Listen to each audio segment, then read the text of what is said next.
Ooh. No. Welcome to Spooky Swap. Spooky swap. Spooky swap. Priceline negotiation. No! You ruined my theme song. All right. Welcome back to Content Swap, the podcast where we... No, it's not called Content Sorry. Swap. Welcome back to Spooky Swap, the podcast where we assign each other something spooky to watch for the month of October. Ooh, An offshoot of Content Swap. Yep. Well, you're joined by Parker and Aaliyah. And we're here to talk about two movies this week. Mm-hmm. So as I said, it's the month of October, so we're doing something a little fun. We're making it themed. Each week is a different theme. This week was like witches and magic. I was about to say witches and books, which is still relevant. So you've been watching a bunch of different movies this week outside of just the ones that we're watching. Yes. If anyone's curious, I watched Hocus Pocus, Hocus Pocus 2. Mm-hmm. We watched Teen Witch. We watched Evil Dead 2. We watched The Craft, Bewitched, Practical Magic. And then today is Kiki's Delivery Service, just to tie it all up with something cute. So how many of those movies have books in them? Magic books, specifically? Pretty much all of them. I told you. Aside from Bewitched and Practical Magic doesn't have a book. And Kiki's Delivery Service doesn't have a book. Okay. So really just like half of the week featured books, magic books. Yeah. But that's the thing with witches. It's like you have your what are they called? Grimoires? Grimoires? Yeah. Grimoires. It's like a book for a witch to put all her spells in, and it's like only she or he reads it and uses it. It's like a note, a journal for all their witchy things. A tome? What is that? A tome it's a book. Oh. Yeah. Or, I don't know. There's a tome might be a specific type of book. It's definitely used in the context of like a magic user holding a book and using it to cast spells in that context. Like, so it's like the same thing. Like in Fire Emblem, I got to give my mage like a fire spell tome and then he can use fire magic. Oh, so it's like a specific book with spells for a specific purpose. I think so. Yeah. Got you. A grimoire is like I feel like the Book of the Dead would be like a tome. A grimoire is more of like just a journal. It's like as you're learning witchcraft, you write everything down in there and then you refer back to it. All right. Well, I guess the ultimate point I'm trying to get at here is last week. We're like getting into the science of magic books. Last week when we were talking about like what movies we were going to be watching this week for the podcast, you were kind of criticizing me for not being sure if the Evil Dead 2 was fit into the theme. Yeah. And I'm saying if books are part of the theme, it's perfect. Okay. It's a magic book. I think it counts. I think it worked. Sure. Yeah. Well, anyway, are we starting with that? Yeah. So I guess dive in. All right. Oh, wait, I dive in. You dive in. Yeah. I assigned you Evil Dead 2. Yes. Released in 1987. Yes. Written and directed by Sam Raimi. Do you know what other movies that Sam Raimi has made? No. He made a little movie called Spider-Man, Spider-Man 2, and with Spider-Man 3 with Tobey Maguire. Wow. He also made a little production called Doctor Strange in the Multiverse of Madness. If you didn't know. Yeah. I see. Other fun fact, while we're here, the leading actor of Evil Dead 2 is this guy, Bruce Campbell, and he has cameos in like every Sam Raimi movie. He's in Multiverse of Madness. Yeah, he's the guy who Doctor Strange keeps getting to like punch himself. He's like the street vendor. Wow. Yeah. In like I think Spider-Man 2, I think he's like an usher at the theater, and then in Spider-Man 3, I think he's like the waiter who's like helping him because he wants to propose to Mary Jane. And in Spider-Man 1, I don't remember where he is in that one, but he's for sure there. If I were an actor, I would want to have such a good relationship with like a director that they do that they decide to put me in every movie as a cameo. Yeah. And it started all with the Evil Dead 1. Wow. I think. I'm pretty sure. Yeah. Yeah. Makes sense. They're such good friends. Yeah, that's cool. Yeah. That's awesome. Right, I literally don't remember this guy's face. Really? Yeah. Oh. All right. Yeah. Well, yeah, just go ahead and dive deep into what the movie's about. What even is this movie? Yeah. Evil Dead 2. So, Evil Dead 2, it starts off just getting right into the action. You don't get much of a ease into it. So basically, okay.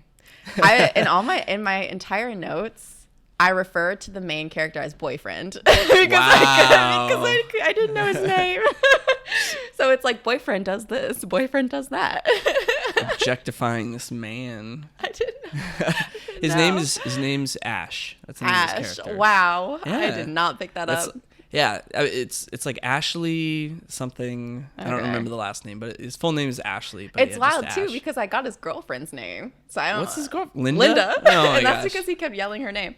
But anyways, so we follow Ash and Linda, and they're driving to a destination, which is this cabin that they come across.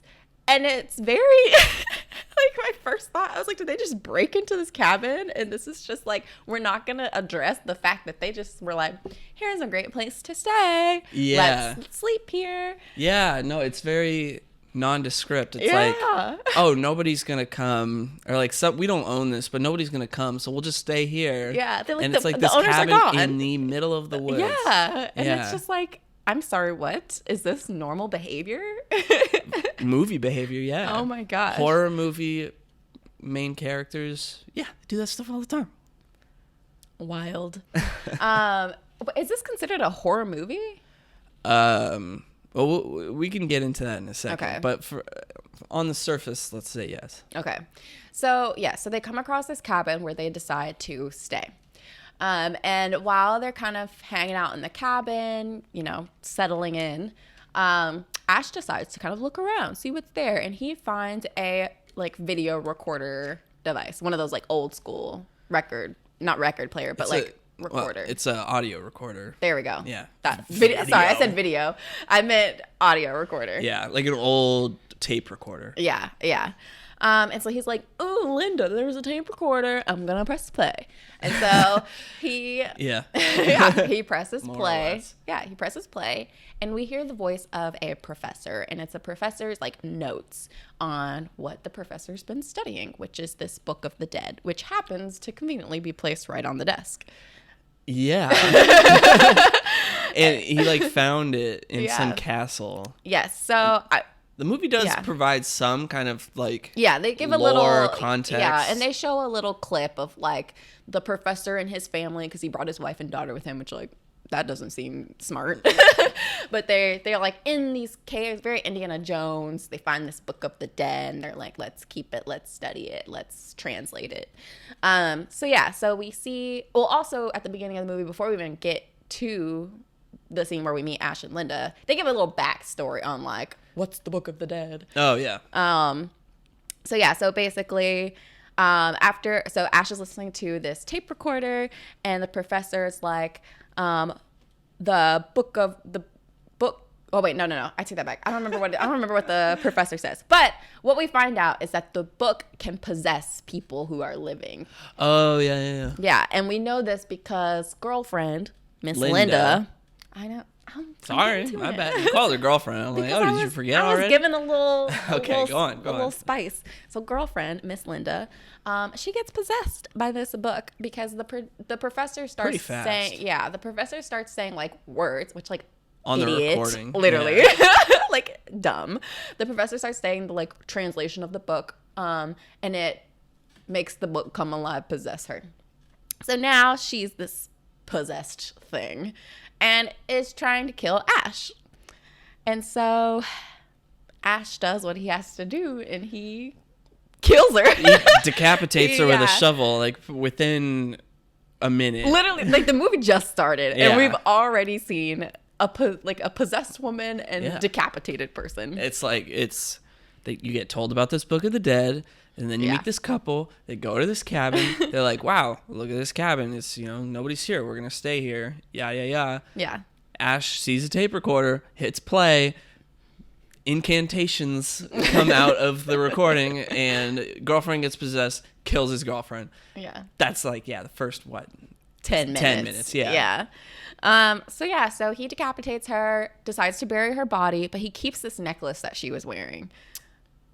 Which, like, it's not very clear why they, like, I forgot about that. But I thought it had something to do with, because soon after that, he becomes, like, possessed with this spirit. And so I thought maybe it was some sort of, like, because he kept that necklace, it, like, kind of passed through him.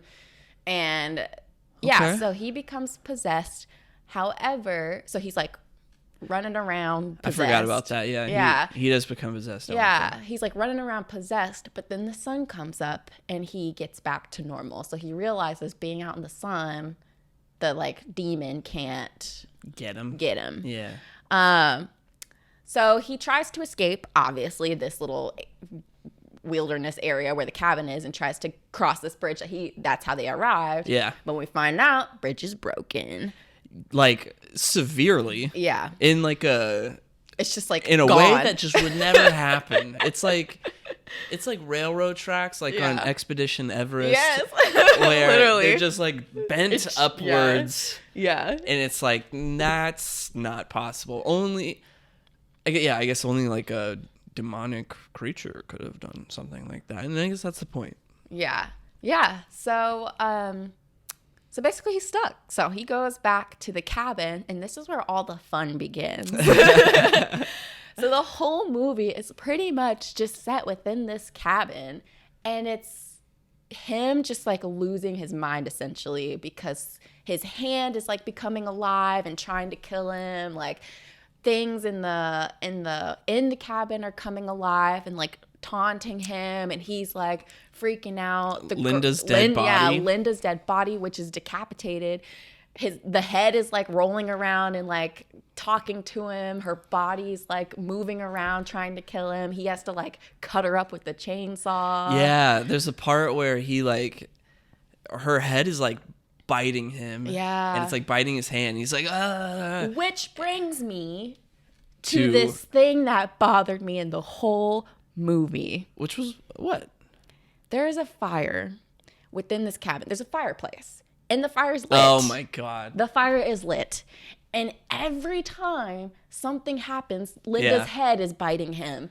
His hand is alive. There is an opportunity to just throw it in the fire. To destroy it. And not once in the whole movie, when something happens, do the characters think to throw it in the fire. Instead, they run around the whole property like, and then like stick it in some sort of machine and chainsaw it. It's like, this could have been so simple if you just kicked the head into the fire. Maybe. I don't know. It's biting his hand. You know, you have to put his hand in the fire. So the head would at least soak up the heat, and then he could get his hand out. I'm sure her head would scream, and then he. No, I mean you're right. I mean, when you pointed it out, I was like, yeah, no, that would have been a good idea, huh? And they literally show them past the fire every time, and I'm like, dumb. Dumb. Nothing about that came up in my behind the scenes look, but I'm curious. Yeah. Well, I was gonna say when she's biting his hand, there's a point where he's like, and then he just goes like, work shed. Which apparently they like redubbed that, or like it didn't, and the audio quality sounds like disproportionate, and I feel like that happens a lot of time where it's like it's clearly dubbed. Yeah, well, yeah, I mean that's just like a thing in movies. Yeah. But I was reading in the trivia on IMDb that like years later when Bruce Campbell was in Escape from LA, or Escape to LA, Escape from LA, the sequel to Escape from New York, Kurt Russell went up to him and was like, say work shed. What? Yeah, it was like the number one most cited like piece of trivia, and I was like, why that? That's so weird. Because when I read that before we watched the movie, and then in the movie he's like, work shed, and I'm like, oh, okay, that was it. Yeah. But he goes to the work shed. He like gets Linda's head, his dead girlfriend gets her head on this like thing where he's like attached it, and so it's like stuck. Yeah.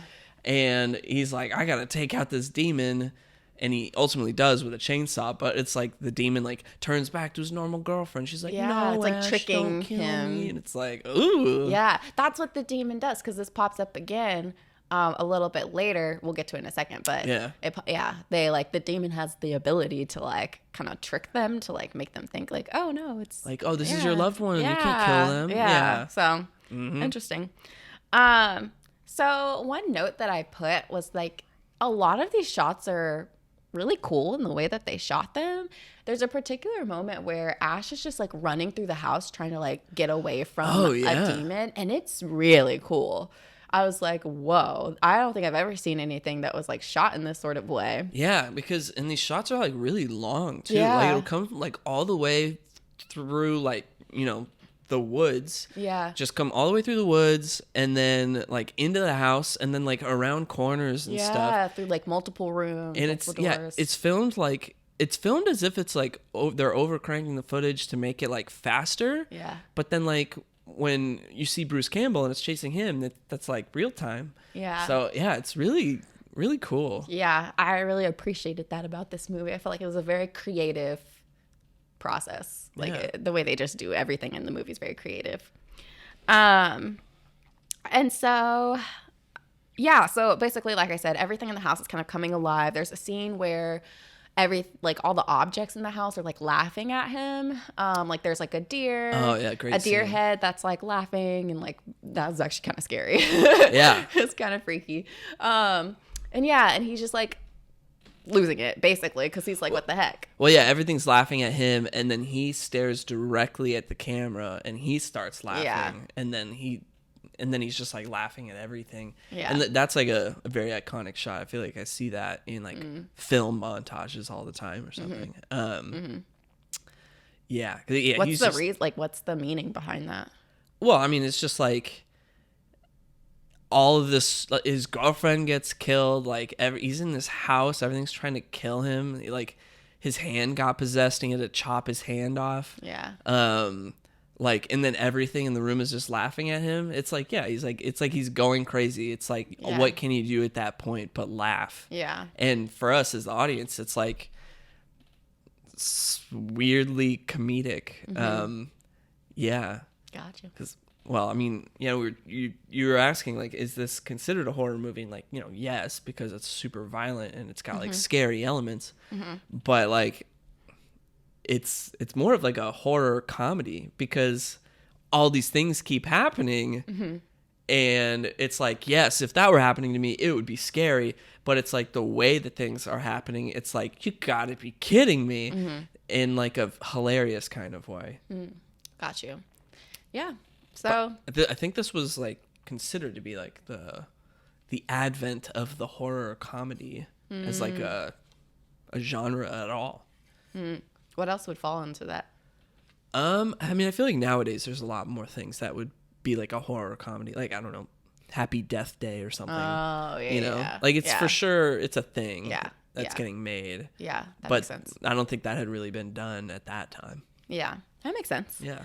Sorry, I lost my notes here. So meanwhile, the professor who we heard on the tape recorder, his daughter, as well as his daughter's husband or boyfriend, one of those, her partner. Wait, what? Yeah, it's like some guy. Yeah. Yeah. They arrive to this place and they're trying to travel across the bridge to get to the cabin because she wants to meet her parents there to they have some papers. She found some papers from the book. The pages, pages from the Book of the Dead. Yeah. And so she needs to, with her father, like translate them because this is like the missing piece, and so they drive to get to the bridge.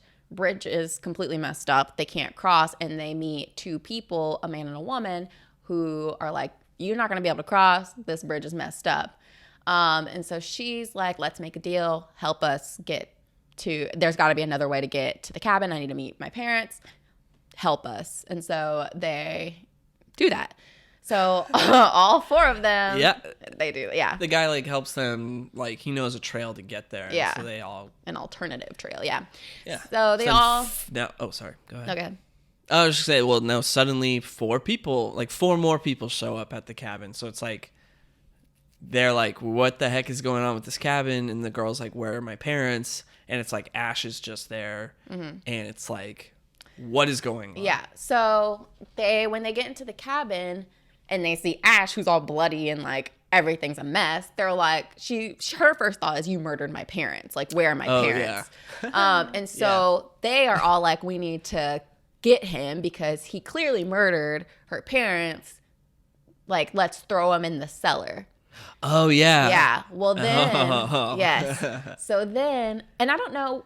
I think I think she played the tape recording. Right. That's what I was getting to. Oh, my bad. Oh, You're explaining all the parts. My bad. All right. Well, what was your question? What are you confused about? I was going to say, I don't know who thought to play the tape recorder. Oh. Yeah. My bad. Dang. Proceed. So yeah, I don't know who thought to play the tape recorder, but somebody plays the tape recorder and they hear, so the daughter hears her father and she's like, this is my father's voice. And the father explains how when he was looking into the Book of the Dead, it possessed his wife. He had no option but to kill her, and he threw her in the cellar. And so they had already thrown Ash in the cellar. Yeah, they had already thrown Ash in the cellar. And so then they hear him scream, and they're like, oh no, what's going on?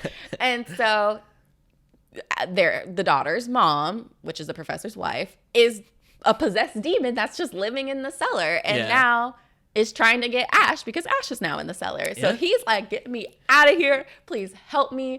And so they manage to get him out. They lock up the cellar. But the mom's demon is like trying to get them to open it. Yeah. And turns into her regular self, starts singing a lullaby to the daughter, trying to get the daughter to be like, oh my gosh, mom, and like open it up. Luckily, the daughter wasn't dumb and was like, no, you're a demon. That's not my mother. Yeah. Was like, no, I'm not opening it. Honestly, I was very surprised. I was like, this girl gonna open it. Yeah. But I'm glad she did not. And so, yeah, so now it's them all freaking out. There's still this demon out here. The girl who's with, who like is with the guy who helped the daughter and her boyfriend or whatever get to the cabin is like panicking. She's like, I want to leave. And Ash is like, no, do not step out there. Literally, we will all die if you go out there because the demon's out there too. Yep. And so she's freaking out. Weird things are happening, of course. They're all panicking. She ends up leaving. The man who was with her is like, we have to go get her. They're like, no. Like, she's dead by now. Just leave her. But then he leaves. They kind of follow suit with him. Of course, everything weird is happening. Doesn't the man like get a shotgun? He's like, yeah, we're gonna go find her. Let's go. Yeah. And so basically, that man and that woman are just dead. Like, they just die. How do they die? Well, the girl got taken by a tree, a possessed tree. Oh yeah. That was wild. Yeah. That was like Wizard of Oz. Yeah, it was cool. I mean, I hate to say that. Like, yeah, it was cool. No, I mean, but it was like, it was very inventive. The way it was it's done, like, wow, like that's, how did they do that? Yeah. In 1987. Yeah. I forget how, the man dies trying to like find her, but I don't remember how he died.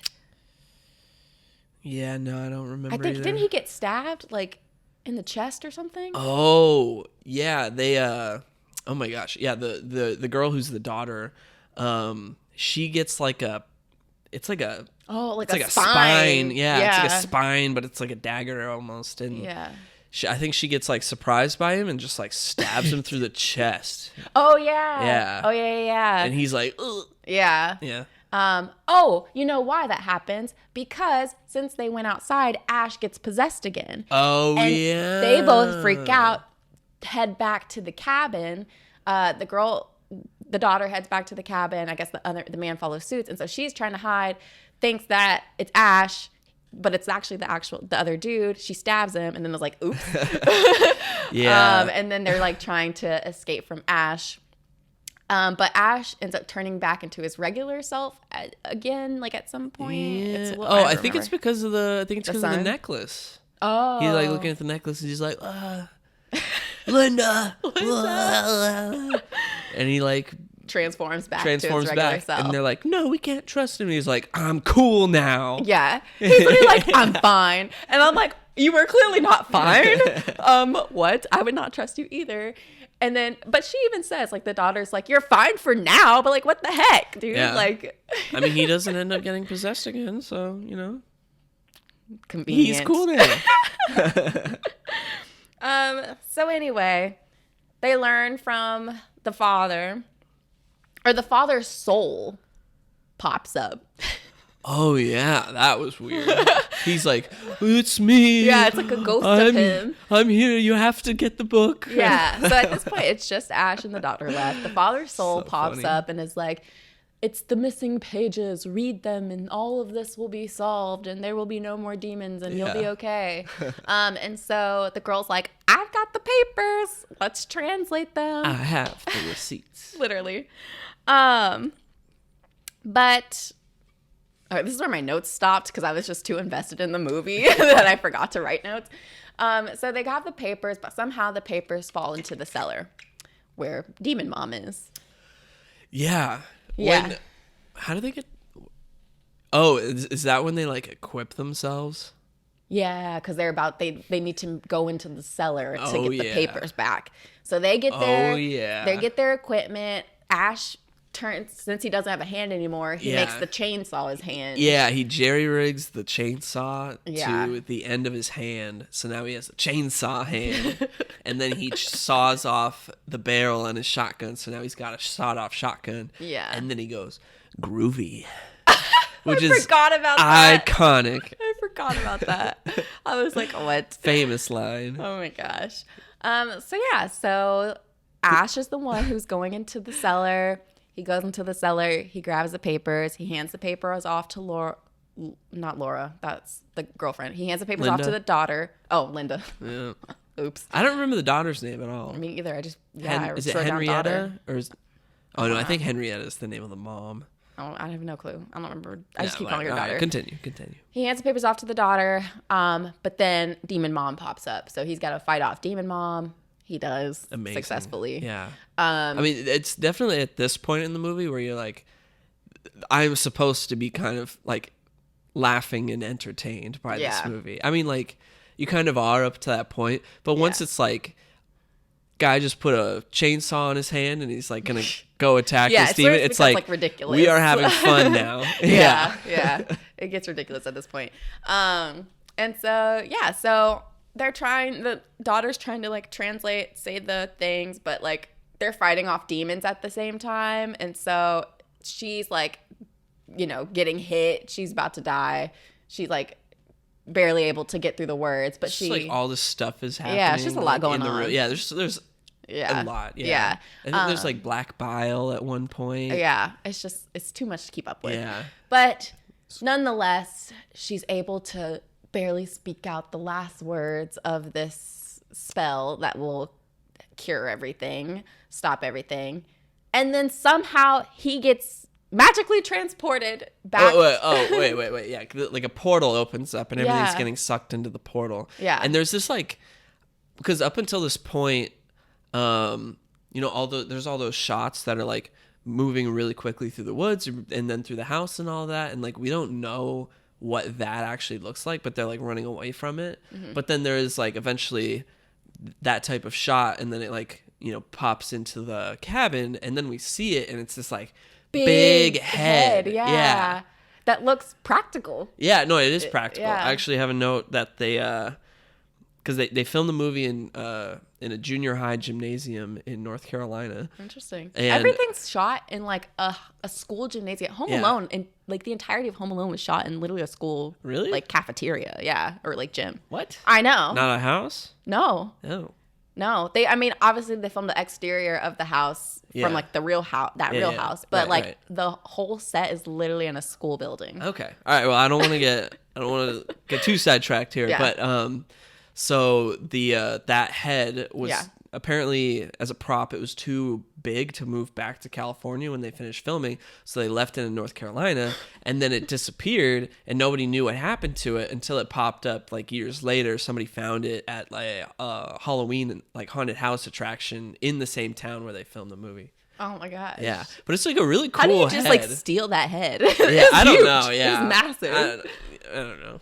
It's like an auction or something. I don't know. Yeah. But yeah, it's like really cool, very scary. Yeah, it is really scary. Yeah. I forgot all about it. Yeah. But yeah, it is scary. It's like Ash is being like grabbed at the same time. Yeah, with like tree branches. But yeah, she opens up a portal. Everything gets sucked through, including Ash. Yes. Not her. She's like on the ground lying down. She's like half dead. She's like, ooh. And Ash is like literally like, like flailing, trying not to get sucked in by this portal, which he does. Yeah. And so then he ends up traveling back in time to 1300 AD, where like this kind of all began, right? Yeah, because there's a part like 30 minutes prior in the movie where they're looking at the pages of the Book of the Dead and they're like, oh, the Book of the Dead was created in 1300 AD and there was this hero that like stopped the evil, and it's literally like this sketch of like a dude with a chainsaw for a hand and a shotgun. Yeah. But in 1300 AD, and at this point, like, we don't know that that's Ash because Ash hasn't put a chainsaw on his hand. And like when you look at it, you're like, what is that on that guy's hand? But then when you like by the end of the movie, it's like Ash is like, he's got his shotgun and his chainsaw, and there's all these like royal knights surrounding him, like, yield or whatever. And he's like, no. Poor Ash. Yeah. He's just going through it. And then the movie just ends. Yep. That's the whole movie. Yep. Overall, I absolutely loved it. It was a ton of fun. I don't like jump scares, so there were some parts where I had to like, kind of close you my were eyes covering a bit. your eyes. Yeah. I was doing one of these things. Yeah. I mean, if you're not watching on YouTube, I'm like, my hands are like kind of open. Hands in front of your yeah, fingers in front of your eyes, but kind of open. Yeah. Peering through. Yeah, because I just don't like to be jump scared. But I thought it was very entertaining. I thought like production wise, it was really cool to watch. Like the way they filmed everything and like just the things that were practical and effects. The budget was like pretty small. Yeah, really. Yeah. Creative. I love a good creative movie. So yeah, I don't know. I had a lot of fun. Yeah. So yeah, I mean, in terms of fun facts, like some people, I haven't seen the original Evil Dead, but that is like a horror movie. And that was like something that Sam Raimi and all of them made when they were like much younger, almost like, just coming out of school, I believe. And I think they only had like a $300,000 budget or something. So yeah, that was like a horror movie. It was about Ash. And like it was like 5 friends go to this cabin, and then they like there's a tape recorder and they hit play, and it like creates all these incantations from the Book of the Dead, and people start getting hear me out. People start getting possessed, and then like Ash is like the only one that survives by the end of the movie. That's what I read. Can't confirm because I haven't seen it. But some people consider this to be kind of like an unofficial remake of the first one, and that it's like Ash and Linda, his girlfriend, like just get to this cabin, and then the recording starts, and then like things just start happening. So it's kind of like a remake. It's not technically a remake, but it's like it's the same character from the first one. Yeah. And like weird. But it's more of like a horror comedy. Yeah. With a bigger budget. It's like the director being like, I want to do that again, but do some things differently. Because this came out in 87. The first one came out in 81, I think. Yeah. So I read that Stephen King was such a fan of the first movie that he convinced his producer, who was producing Maximum Overdrive at the time, he convinced his producer, Dino De Laurentiis, to produce this like a sequel, because Sam Raimi didn't have the money to make a sequel. So that's what they did. And apparently Dino De Laurentiis, he has his own, production company. He couldn't, this movie in its original cut, in this cut of the movie, was considered too violent to be rated R at the time, but he was forbidden by his production company to produce a movie that was like beyond an R rating. So they made up Rosebud Productions, and he submitted the movie to the MPAA, Motion Picture Association of America, under Rosebud, so that he could, get the movie rated, or at least like release the movie, even though it was his production company, just not under his production company's name. So that was interesting. I thought it was interesting.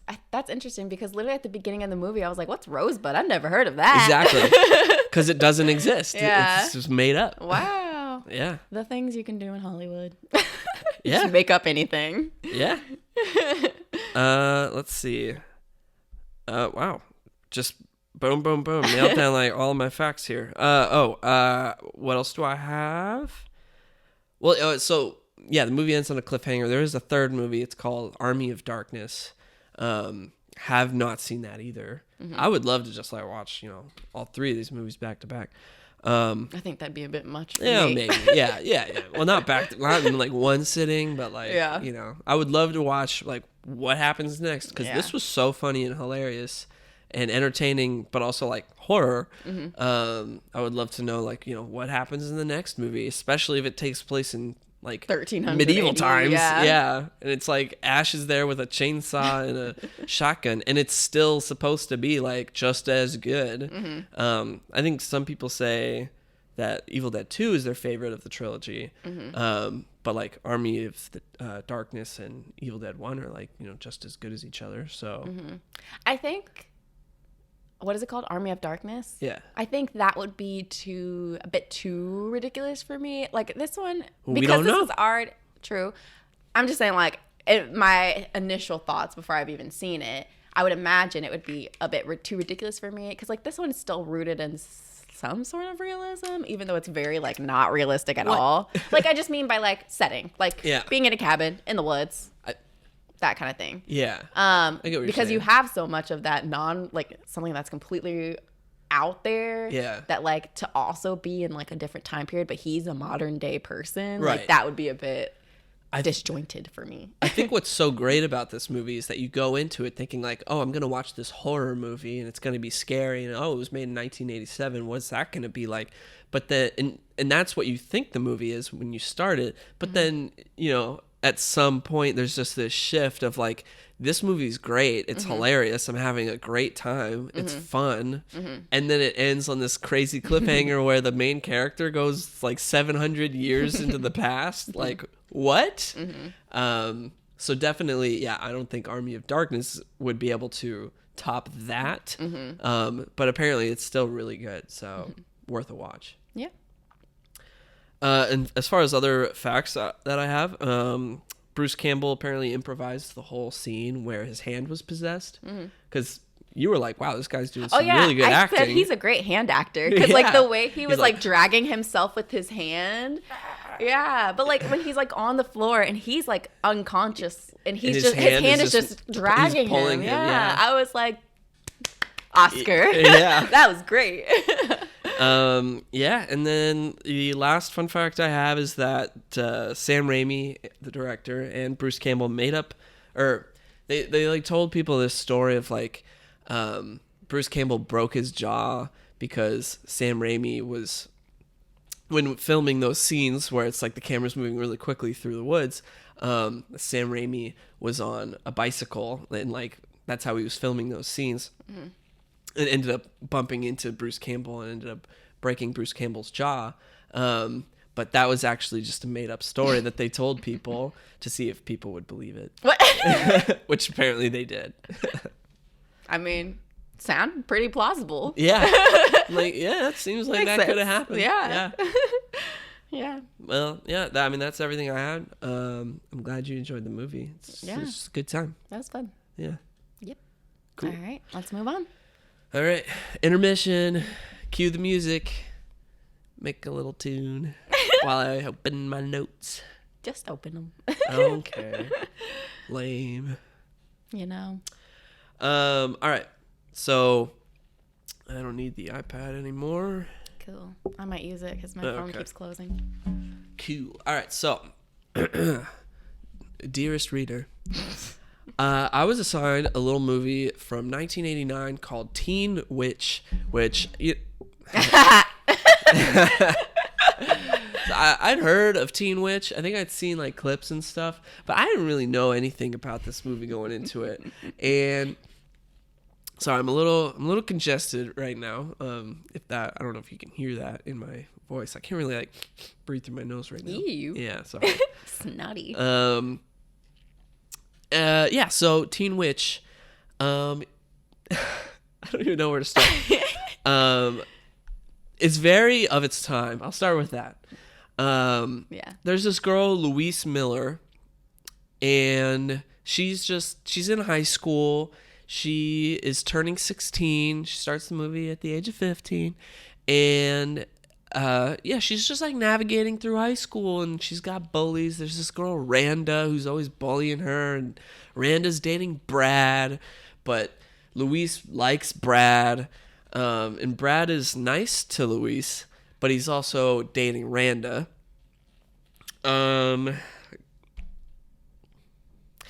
Okay, before I actually like dive deeper into that, the movie just opens up with like this music video dance number. It's this song like "Never Gonna Be the Same Again." Is that what it? Yeah. Yeah. I think that's in the opening. Gonna be the same again. Yeah.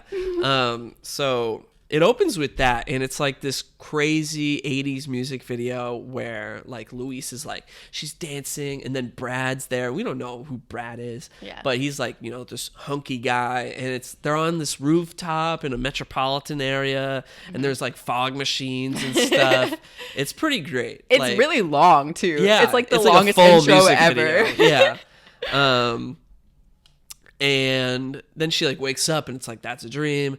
We find out that she likes Brad because her super abusive and just all around horrible human being of a professor or teacher, like she turns in her homework, but she accidentally attaches like her diary entry to it, and her professor like reads it out loud, and it's like, oh, when Brad grabs me or something. And it's like fanfic. Yeah, it's like fan fiction, and he's reading it out loud, and Brad's there, and it's like, that is just super humiliating. Yeah. And like the teacher did it on purpose. Like Yeah. Yeah. Teacher deserves to be fired. That's strike one. We'll come back This to guy him. gets like 5 strikes. Literally. So let's see. Yeah, I mean, so that's the setup. And Luis, there's like music. There's a lot of music. I wrote down like, is this a musical, or like how much of a factor is music going to be in this movie? Turns out like not much at all. But like there's like dance numbers and stuff. There's a part like what girls are singing. Yeah, and it's like we like boys. Yeah. Every time I've watched this movie, I just sit there and I'm like, why is this in here?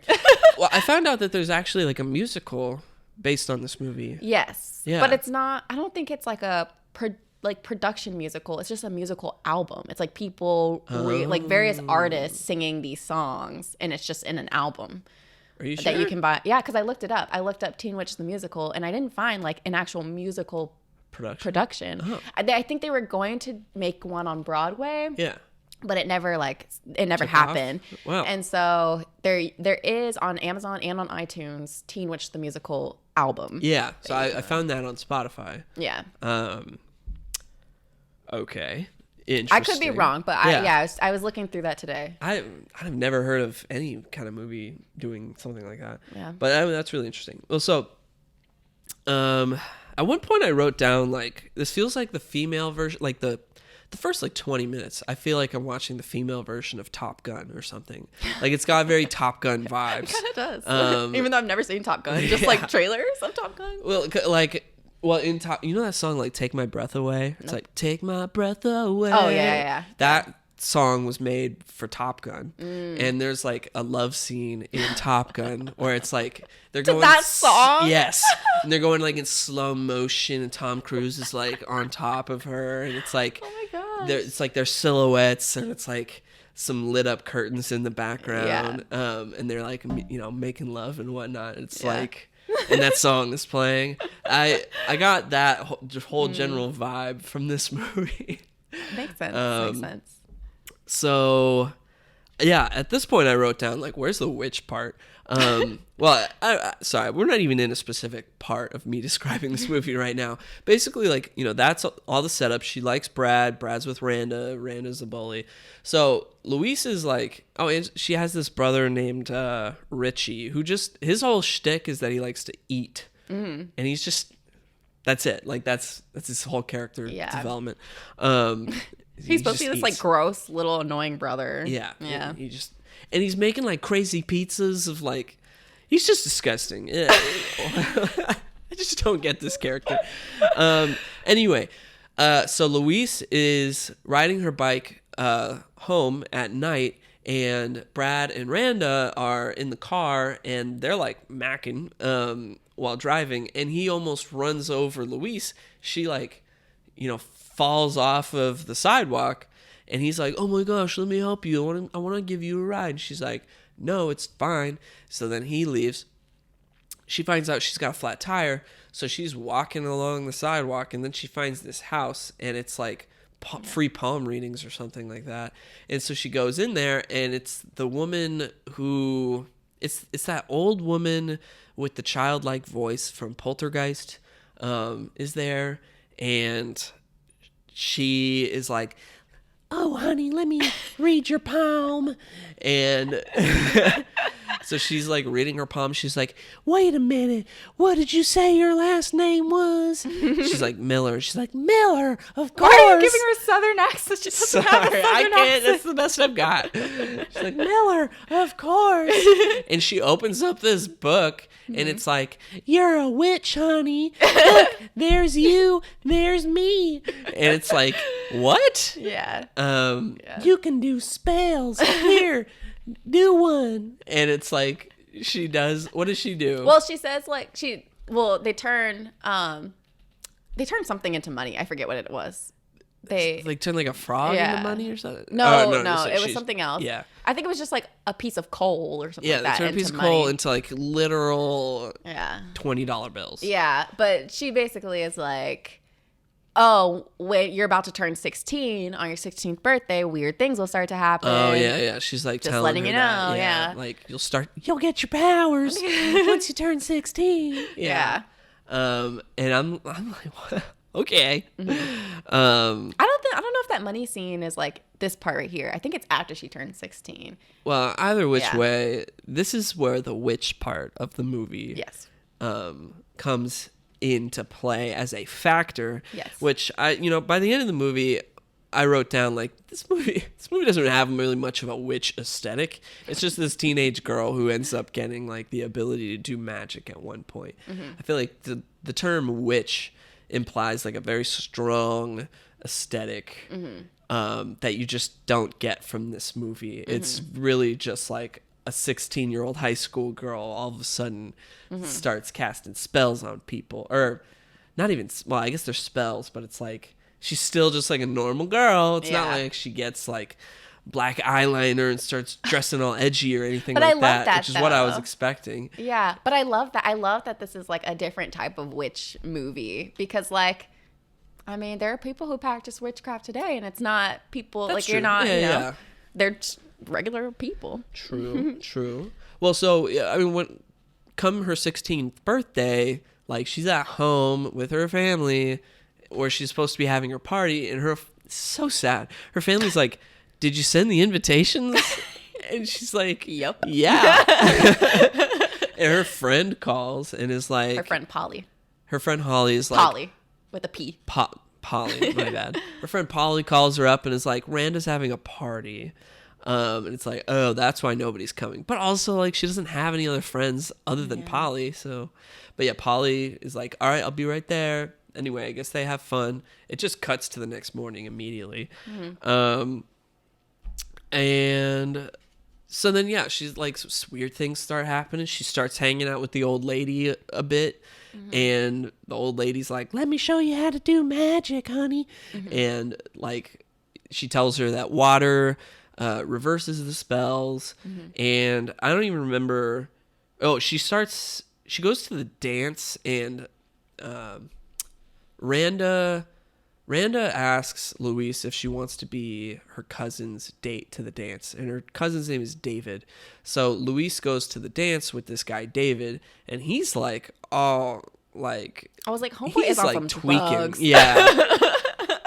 So He was wild. yeah, he's on some drugs or something, and they leave the dance halfway through, and she starts saying like, oh, I wish, and then saying what she wishes for, and then that thing starts to happen.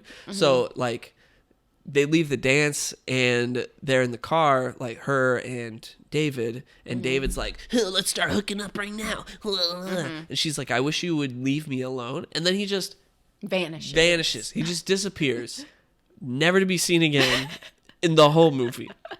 Like, Yeah. we never get an explanation of what happens to David. He just disappears. So I'm like, he's dead. Who knows? Yeah, let's see. Oh, I will say, like, when they're at that dance, I'm like, this is the most poppin', fun looking Oh my gosh. 80s high school Literally. dance ever. Like, It's like so choreographed. Yeah. Like well, everyone's yes. just But I'm like, if they were playing that music at one of my high school dances, it would have been so much more fun. Because what did we end up with? I was in high school, like, 2008 to 2012. So we were getting, like, you know, Flo Rida and, like, Rihanna and all I that stuff. We're doing, like, literally- freak dancing and whatnot. I would have preferred that at my freaking prom because everyone wanted it to be like a Perks of Being a Wallflower prom, and they played literally the worst music. I don't like like that. they were like playing "Come On Eileen." I was literally sitting there like, why am I here? Like, I'm leaving. I'm ashamed to say that sounds fun. You're like, that's what I want. yeah. And I'm like, absolutely not. I was trying to like get down. And like, you want me to dance to Come On Eileen? Like, come on now. Yes, I had this whole thing in high school where I was like, all those high school dances that you see in like the early 2000s or the 90s or the 80s, like in all the movies, are like, that is the type of music I want to be playing. But instead, it's all just like popular music of today, which I didn't really like. Yeah. I mean, I get that. I think like early 2000s movies would be so much fun to have a dance to. But freaking Come On Eileen, like what?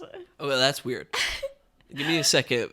Fill the space while I take a Now I'm drink just of like water. I'm just reminiscing on how like how much of a waste of time and money prom was. I'm like, let's redo that. And like there was a guy in our school whose dad was a DJ. That's and amazing. Like, yeah, but he wasn't the DJ for our prom. But like we were doing like some sort of testing at our school, and so I guess to pump us up for this test, they had his dad like DJ outside, like as we would come into the school, and he was playing some bomb music, and I was like, why didn't we hire him?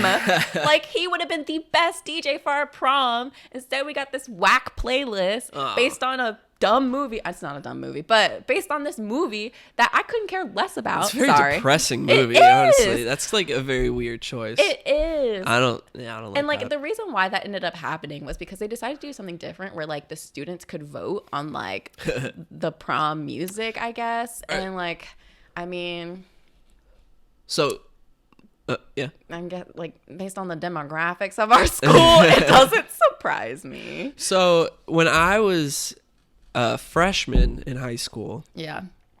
I think it was freshman year, maybe it was sophomore year, the Sadie's dance where the girls ask the guys. The theme was Sadie's in the 80s. And I was like, oh, snap. Like, that's what I want. Yeah. They're going to play 80s music at the dance. Yeah. And apparently they played like 2 or 3 songs at the beginning of the dance, and I wasn't even there, You don't just show up at the beginning of the dance. And then it was just the normal stuff again after that. I'm like, what? See, if you give me a theme, if I know the theme ahead of time, if I know the theme's 80s, okay, I don't have reason to complain. I know what to expect. But I show up to prom trying to have a good time, and you want to play some whack music that, like, I can't twerk to? Like, what? Okay, all right. Well, see, for me, it's go to the dance expecting 80s music, and now, because it's Sadie's in the 80s, you said it was going expecting 80s music, and then they don't play now that. it's twerk music. So we should have just flipped. Honestly. Yeah. Honestly. Whack. Anyway. So in this movie, Teen Witch, the movie that we're talking about, very close to Teen Wolf, I noticed. I don't know if there was like a theme there, yeah. or if that was intentional. That's one of my fun facts. This movie was pitched as basically the female version of Teen Wolf. Oh, interesting. Not the female version of Top Gun? Nope. Interesting. When did Top Gun come out? Like 85, I think. Oh, really? I didn't know that. Maybe later. I'm not sure. All right, let's see. Yeah, so she starts saying like I wish, and things start happening. Like she comes home and Richie, her crazy brother with an eating disorder, starts just like Well, I'm sorry. He's like a binge overeating eater, way yeah. too much. Yeah. It's like if I was a parent, I'd be like, we should probably get that checked out. It's not he's normal like hiding behavior. the food. Yeah. And, like eating it under the bed. Like Exactly. a whole cake under the bed. Under her bed, which is like, what? I would be highly concerned if my child was displaying this behavior, is all I'm really trying to say. Yeah. I mean, I would concerned in like let's go through the right avenues of like trying to figure out like what's going on with my child. Anyway, but that's just his character trait.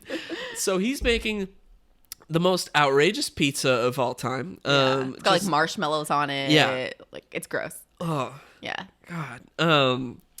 And then she's like, I wish you would. No. Actually, no. She didn't even say I wish. Yeah. She's like, you're a dog. She's like, you're a dog. And then he turns into a dog. And then he's like, well, I'm a dog now. What'd you do? Oh, turn me back. And like stuff like that just kind of like happens. Like weird stuff just happens because she's casting all these crazy spells. Like at one point she's like, oh, I wish I was like, the most popular girl in school or whatever. Like she does like some crazy spell. Well, at the point where she's like, she turns her brother into a dog, she's just kind of saying things. She doesn't realize that like it's spells necessarily. It's not until she goes back to has the a woman, conversation with the woman, and the woman's like, let me be your mentor. Whatever you want, we can make Water happen. stop spells, yeah. She's like, whatever you want, we can make happen. And so Louise is like, well, could you make me like a popular girl? Like I want to be popular. I'm tired of being like bullied. I'm tired of being, not seen by people. And so the woman's like, yeah, we can help you do that. That's funny because my note says, Madame. Matt, thank you. Madame. Wow. Madame Serena. My bad. Yeah. Madame Serena starts helping her torment people. That's what I wrote down because that's what starts happening. You're saying like, oh, I'll help you, honey. Sorry. But it's like, no, she helps her start tormenting people, and she's like stoked on it. She's like, yeah, let's do it. Well, that's the thing. So I really think Madame Serena's character is very interesting because she's using Louise. And so it's not necessarily, it's not until the end where it's like, she's like where it's like, okay, she cares about Louise. It's like she's trying to use her magic because Louise is a powerful witch. And so she's like, oh, you can help me. I need you. Help me with this. Help me like get this man, or like, cause she like turns a frog into a man. She's like, let me use some of your power. Let me use some of your power. And so like, she's not really steering Louise in the best direction. She's like, you can have whatever you want. Let's do it. Like, this will be fun. Yeah, what's just interesting for me is that, like, the movie doesn't make all of that stuff, like, it doesn't go deep into saying this is what's happening. Yeah, it's definitely, you just pick it up. Yeah. But, like, all of this stuff, it's like, yeah, this is clearly, like, big stuff, big realizations, big revelations that are happening throughout this movie. But it's all so nonchalant. Yeah. In the way that they're talking about it. It's like, oh yeah, I'm going to help you and we'll do this stuff. And it's like, okay. Yeah. And that's just what starts happening. And it's so indirect that like you wouldn't pick up on that. You wouldn't pick up on it, or you wouldn't say that that's what's really happening until you have this analytical conversation with somebody else about what happened in this movie. Yeah. I mean, it's definitely, because I've been watching this movie every year since high school. And so, like, I've seen it enough times to where, like, yeah, like you say, the first time you're just like, this is just like a random witch movie and everything just happens because it can. And, like, but as I've watched it a lot of times, I've been able to, like, really see the characters. And then I'm like, oh, Serena's not necessarily the best person. But it's not really addressed. Well, at one point I wrote down like nobody has serious questions for her. For Serena or for Louise? For Louise. Oh. Like, I don't know. Like, where are you going when you spend all this time with this like old lady? Oh yeah. And, like, I don't know. Like, there's just so many moments where somebody could ask like, what the heck is going on? And everybody's just under, I guess, like mind control spells, and But I everybody's also just like, feel like that's. she's great. She wants to be the most popular girl. But I think what? that's such like a thing that's just, I feel like, a part of 80s culture. Like, Right. because like you watch Stranger Things, and it's like, are the parents like not concerned where their like kids are going? Like, Yeah, I mean, at some point they are. Well, at some point, but Winona like in the first season I was mean, like, obviously. where's my Will? But that's because Will's literally like missing. Where's Will Hopper? Oh, I don't know where. Because Will's missing, so he's not coming home at all. Christmas lights. Sorry. Yeah, that makes sense. But the other parents, where their children are like That's every day true. just doing whatever, That's they're true, not yeah. concerned. It's like it's the 80s. It's The- just like whatever. They'll be home when they come home. Yeah, the Wheeler dad in Yeah. Stranger Things is just reading Oh, his he's newspaper, trash. and he's like, Yeah, it's literally not until Okay. like this past season of Stranger Things where the parents are like, okay, what's going on? Stuff's happening. Yeah. So I feel like that's just how like movies back in the day are. It's like there doesn't need to be that okay. explanation of like parents are concerned, because like they probably weren't. All right. Well, okay. So at some point, randomly, Louise is with her friend Polly, and they're going down the street. Yeah, we're doing that scene now. The best scene. And they come across, I don't know, Polly's talking about like some guy that she likes. Rhett is his name. Is that, and That's- he's one of the guys that That's they the main see. dude. Yeah. Okay, so, gosh, so they come across these guys, and they're listening to this music on a boombox, and they're like on the side of the street, and they're like dancing and like rapping and stuff, and they're doing these poses. It's the like, best. It's the greatest they're dance like- ever. If you're watching on YouTube or Spotify, I'm doing like- this. Yeah, they're like, I'm hot and you're not. it's like this pump of the chest, but then like bring your Crossing fingers, your arms, crossing like, your arms, pump your chest, and just switching between those two things. If you aren't watching us on YouTube, but also even if you are, just Google top that scene, Yeah. Teen Witch. It's definitely worth your time. And I mean, I hope we're still getting video at this point. I'm gonna check. Yeah, We're good. Yeah. So then, like, these guys are like doing, all Yeah. the dancing and stuff, and then Polly, she like jumps into the rap or whatever. And she's like, Well, set she's it up like a little bit catatonic, more. histrionic. Yeah, set it up a little bit more. So she's looking at him, and she's like, "Oh, Red is so like funky. I like him." She's like, "I wish I had the confidence to like go up to him or whatever." And so then Louise works her little magic. She has this. At this point, she has a necklace that was given to her by like That's the right. I theater forgot about teacher. that. Oh, Yeah, it's like an amulet that was like supposed to be Forgot about hers that. anyway. Because she's a witch. And so she like rubs her little Makes a amulet. lot of sense. Yeah, this is kind of like the source of her magic, of like And her like theater her magic. teacher just like finds it randomly and is like, "Here, have it." Well, I think It because should be yours. Luis existed in a previous Nonchalant life. revelation. Oh, okay. And then like the theater teacher says like, "Oh, I found this at like a vintage store or something like that," and just like liked it. And then because it's like this amulet's attracted to Luis because that it is Luis's, the teacher's like, "Oh, I want you to have it." And it's just like that's the magic talking. Okay. Anyway, That's weird. so she like rubs her little amulet, and then that then like Polly starts, like- doing the rap and like joining. It's like, I don't really give It's a a pretty- about trying to top that. Top that. Top that. Yeah. It's a great scene. It's just like, it's not important, I guess. Oh, but it's super important. I have a ton of facts it's about it. culturally important. Culturally important. Yeah. Do you want me to talk about my facts about this now? Because I go into depth with the top that scene. Or we Yeah, can while come back to it. we're here. Yeah, let's go for it. All right, so this top that scene I think is so interesting. So this scene was actually not a part of the movie when it was filmed and everything. But when the movie was complete and the producers and everything were like watching it back, they were like, "We want to add some stuff. We don't like this movie as it is. Let's add some scenes." And the top that scene was one of those scenes that they decided to throw in. So they had asked this guy who I guess did the music or whatever. I don't know. I forget what his role was. But they're like, "Do you know how to write a rap?" This is white dude. And he's like, "Sure, I can write a rap. I'll try it." Produces this rap. And they're like, "We love it." He like pitches it to them. They're like, "We love it. Let's film it." So the guy who plays Rhett and the girl who plays Polly, they did not want to shoot this scene.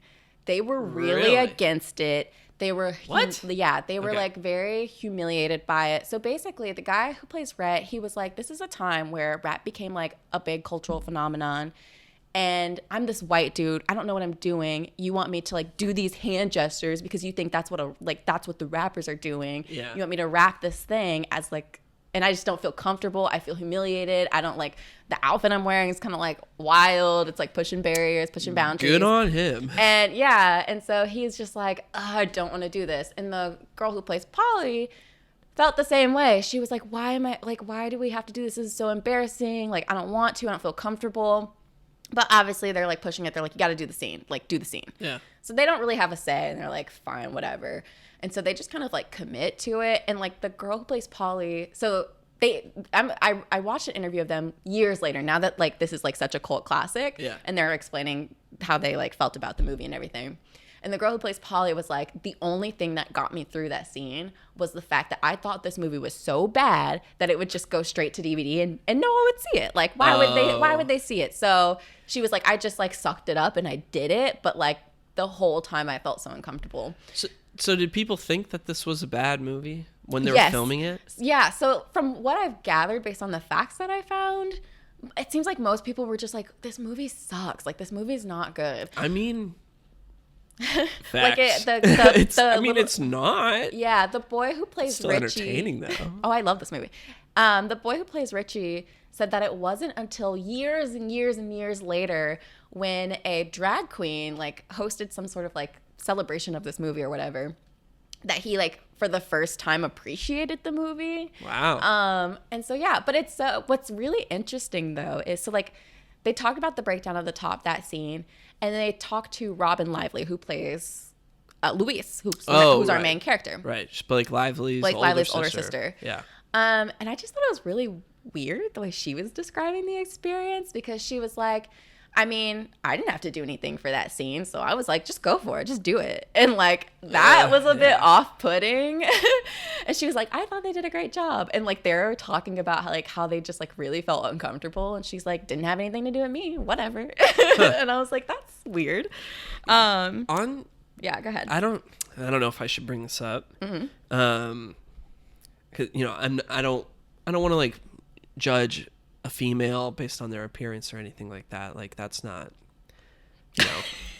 Are you about to It's judge a not female woke. based on Yeah, that's that wouldn't be very progressive of me. Mm-hmm. But I'm just kind of genuinely curious if you happen to do her nostrils seem like really small? Okay. I was not Like, looking at her nostrils. I was just like, she's kind of, she just has a really small nose. And I just thought that was kind of interesting. I'm not judging her for it. Yeah. But I was wondering, like, if her nose was like real. That's like horrible. I just like it doesn't matter if it is or if it isn't. But I just thought there's a shot where I was like looking at her and I saw like her nostrils and I was like, she's got really small nostrils. Like, oh my gosh. She's got a very funny. small nose. I did not pay attention. I don't know. I couldn't tell you. I feel like that's just her nose. But I don't know. It's just an observation. Like, again, there's really nothing wrong with it. I hate to be the so man random. that's like critiquing a female's appearance, but like, Yeah. it's just kind of like, very small nose. Yeah. But anyways, to wrap up this top that Sorry.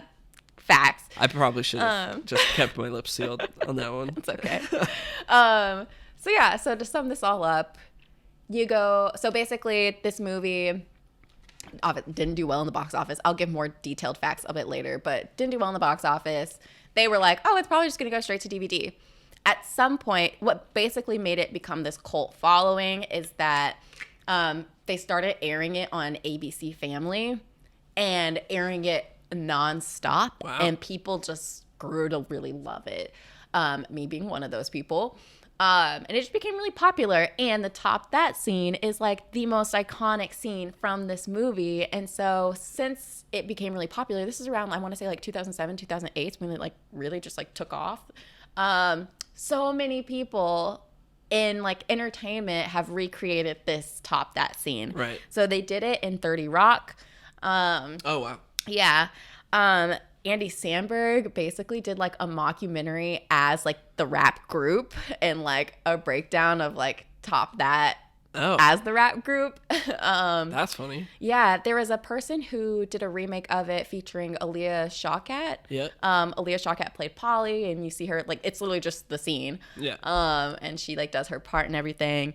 So it like the Top That scene just like took off, and like everyone loves it. It's such a fun and funny scene to watch because it's just so 80s and so ridiculous. Yeah, it's only in like 89 I feel like this was gonna happen. Yeah. And so people just grew to really love it, which is like interesting because the folks who like really did not want to do the scene, they're like, we don't get it, but to each his own. Yeah. All right. Well, outside of that scene, because again, I mean, as we've already clearly highlighted, like it's really not integral to the story of the movie at all. It's just like a fun, here, throw that in. Mm-hmm. Luis and Brad start to like develop some kind of connection, and Brad is, again, he's dating Randa, and he says like, oh, I'm super happy to be dating Randa. She's the most popular girl in school. Every guy would want to be dating the most popular girl in school. And then that's when Luis is like, well, I got to become the most popular girl in school. So she does like a whole like make me the popular girl spell. And then, suddenly everybody like can't get enough of her. Yeah. And she starts hanging out with the popular people. And Polly's like, oh no, like, are we even friends? So it's this like clear like popularity, doesn't really matter. It causes you to lose your real friends. Like that's what really counts when you're in high school. Don't worry about trying to be popular. Mm-hmm. Blah, blah, blah. And the real magic is believing in yourself. And her whole thing's like, do people like me because of me, or do they like me because of this spell, like this magic that I've done? Right. So there's just like a whole thing with her and Brad, just like constantly. They're in like an abandoned house at one point. Do they kiss at this point? I can't quite remember. So that's like a whole lovemaking scene. Lovemaking? Yeah. So they like decided to like add that in there, but they had to keep it like, I think it's rated PG, so they had to like still keep it PG, but they like Goodness. Yeah. So it's like a PG lovemaking scene. I'm just like, I have no investment in Brad. I like Brad. Sure. Because he was nice. He is like a nice guy, and he wears blue a lot. Just noticed that. But he is just, by the end of the movie, because okay, so here, let me. Before I get to that, I'll just kind of wrap up the plot of the movie. Actually, I don't remember how it ends. It's like, she learns this lesson of like, being a popular girl is not important. It should just be me. But then like, there's another dance, and then her and Brad dance, and it's like, ooh. And Brad only notices her when she's the most popular girl in school. So, I mean, that's like, this dance, that's the last scene in the movie. And I was like, this feels so abrupt. I like, what? Mm-hmm. So I just thought like everything was like really superficial. Yeah, definitely. And Brad, you like Brad.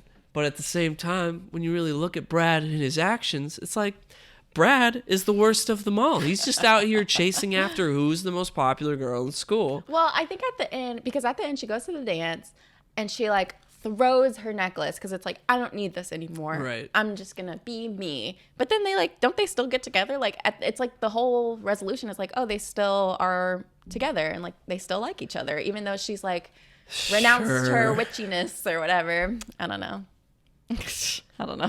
Exactly. Yeah, I see your point. There's just like a lack of logic in everything. Yeah.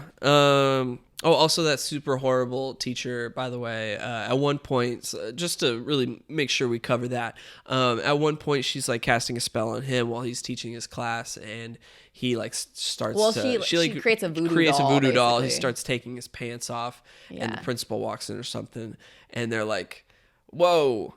But man, But he doesn't even get fired. Doesn't even get fired. Man gets to keep his job. There's also a part where he's going through her bag and he's like, "Hey, look, birth control pills to everybody." Yeah, he literally just like searches her bag and displays everything, and So, she's like, "Please don't." Literally worst teacher of all time. Yeah, that's 3 strikes. Boom. Still has a job. I mean, seems realistic to me. Yeah, I don't have any more notes. Okay. Yeah. It's a very fun movie. Yeah. It's very like, it's a cult classic from the 80s. Like, you can tell while you're watching it why people are entertained by this movie or why you even know that this movie exists. Yeah. Very like, when you really take a look at it, it's like, it's not a good movie. It's a bad movie. Yeah. Yeah. So I just have a few more notes. And excuse me, my stomach is growling. I'm so hungry. I can't hear it, so I don't think the microphone can hear it. Perfect. So before I even jump into my other facts, I just want to say why I love this movie so much. It has, like, it's so nostalgic for me because, like, my favorite October thing that I would do when I was in high school. So, like, we had... in our garage, my dad set it up to be like a little like kind of sports bar type of thing. And so we had like a TV in our garage and like a whole bar and everything like that. So, yeah. Your dad's been like trying to, because he's building his basement right now to basically become that. So he's been about that for a long time. Oh, he was about that when I lived in Kentucky years when I was in elementary school. Yeah. He finished our whole basement, so we had a movie theater in the basement. We had a bar in the basement. Like that's just his hobby. He likes to just like I love redo basements. Your dad he's the best. Yeah. Cool guy. But at that house, we didn't have a basement, so he just like did like a little mini bar at like in our garage. So my favorite thing to do was, because the weather was always really nice. It was not too hot. It was not too cold. So I would just lift up the garage. I would lay like a blanket down. I would turn on this movie and I would like order some pizza and paint pumpkins and watch this movie. Wow. And I love that. Yeah. And it was just like my favorite fall activity to do. So this movie's just like so nostalgic for me for that reason. But basically, in terms of facts, I've already gone through a lot of these. So in terms of what it did in the box office, it had a budget of $2.5 million. This is real. This is gonna get real bad. Oh no. I don't know how accurate these facts are. I got them from a website that I wasn't familiar with, so hopefully they're pretty accurate. Okay. But it seems to align with like the videos that I've watched from like interviews and things. Okay. But it says this website, I forget what it's called, said that it only made $3,875 opening week. Oh no. Yes.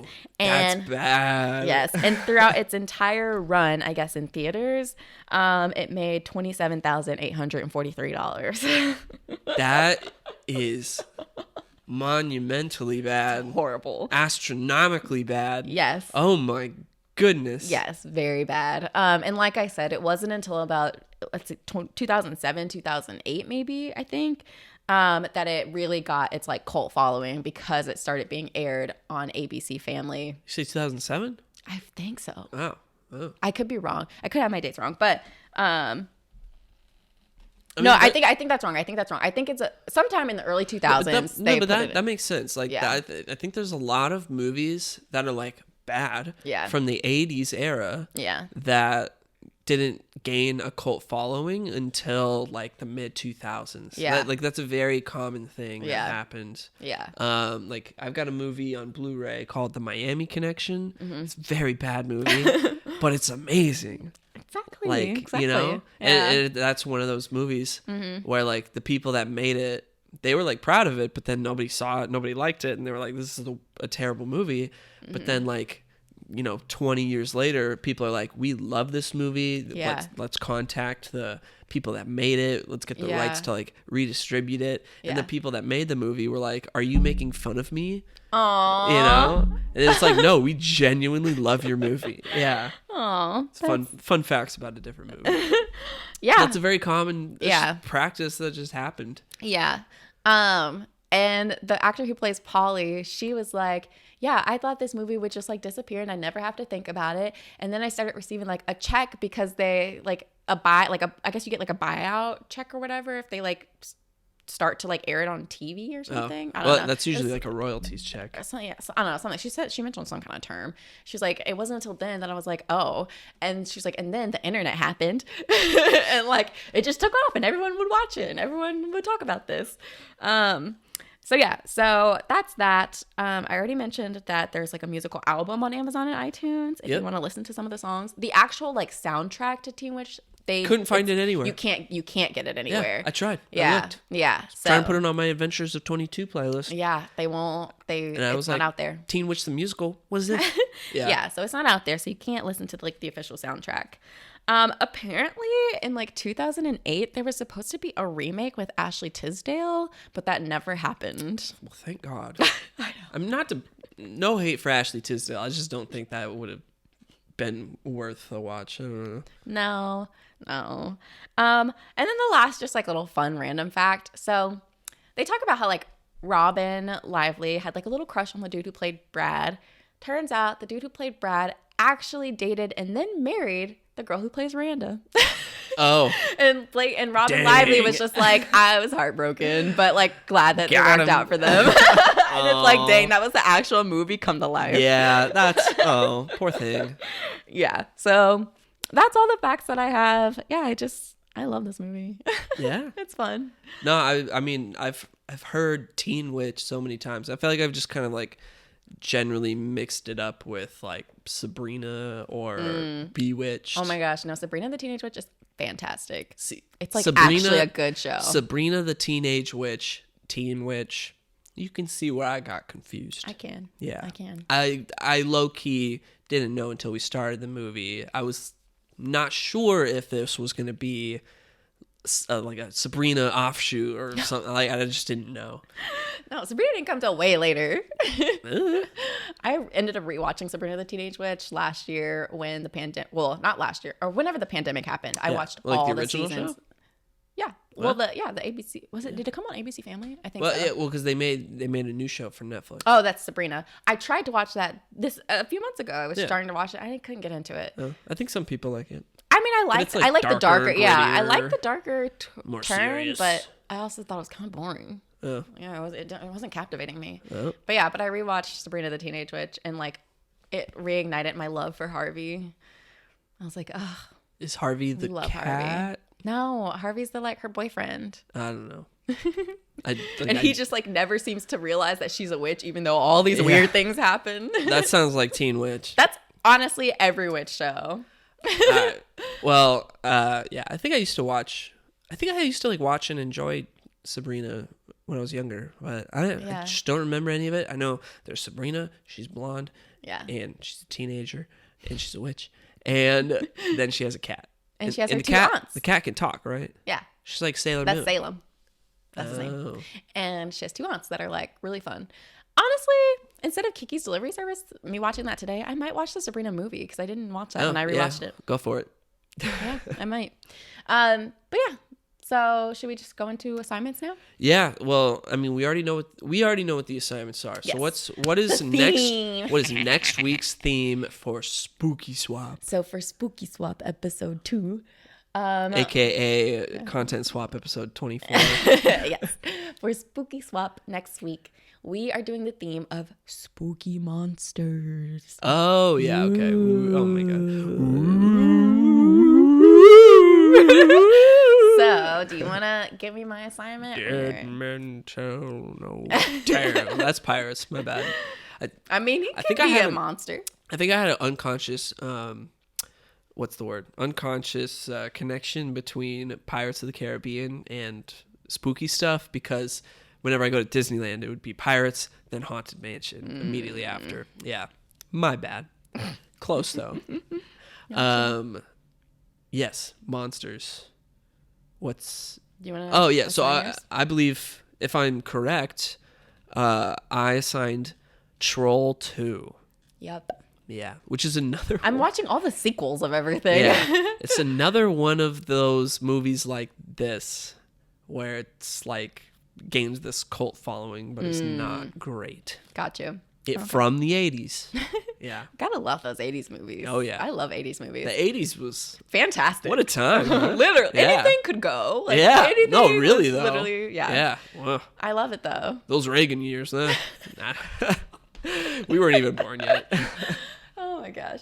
Okay, so I'm assigning you an alien movie. Exciting. I'm giving you Attack the Block.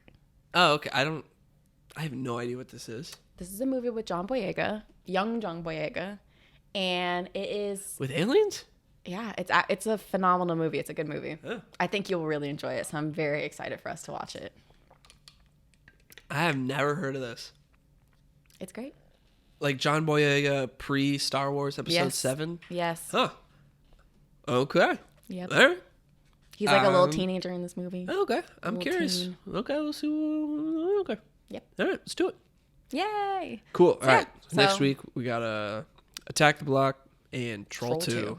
Two like very different movies. Yeah? Monsters, huh? Yeah. All right. I'm super excited because this week we get to watch Scooby-Doo, the best live action to exist. Oh, my gosh. Live action remake to exist. Yeah. This is all, of course, outside of the podcast. Oh, yeah, This well, is we won't be talking about Scooby-Doo. You just watching stuff. Yeah. Are you not going to watch Scooby-Doo? No, with I'll me? watch Scooby-Doo with you. Yeah, yeah. like, that's No, our I'm just saying, movie. like, I don't end up watching every single Yeah. movie with I you. pretty much watch things by myself because he hates me. That's... I really don't want to end the podcast on that note. I'm kidding. Okay. I'm kidding. All right. Love you. I love See you you too. next week. Bye. Bye.